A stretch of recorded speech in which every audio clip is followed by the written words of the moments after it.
ഞാനും എൻ്റെ നിലനിൽപ്പിന് വേണ്ടി ഒരുപാട് വർക്കുകൾ പഠിച്ചിട്ടുണ്ട്. പക്ഷേ റെസിൻ ആർട്ട് പഠിച്ചത് എനിക്ക് അതിനോടൊരു താല്പര്യമുള്ളത് കൊണ്ടാണ്. അതുകൊണ്ട് ഞാനിപ്പോൾ എൻ്റെ വർക്കുകൾ ഇഷ്ടത്തോടു കൂടിയാണ് ചെയ്യുന്നത്. എനിക്കതിലൊരു സന്തോഷം കണ്ടെത്താൻ കഴിയുന്നുണ്ട്. ഇഷ്ടത്തോടു കൂടി ചെയ്യുന്ന ഏതൊരു വർക്കും നമുക്ക് നിഷ്പ്രയാസം ചെയ്തെടുക്കാൻ കഴിയുമെന്ന് കേട്ടിട്ടില്ലേ?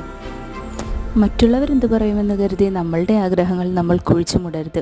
ചെറിയ ചെറിയ ആഗ്രഹങ്ങളാണെങ്കിൽ പോലും നമ്മൾ കൊണ്ട് സാധിക്കുമെങ്കിൽ അത് നമ്മൾ നിറവേറാൻ തന്നെ ശ്രമിക്കണം.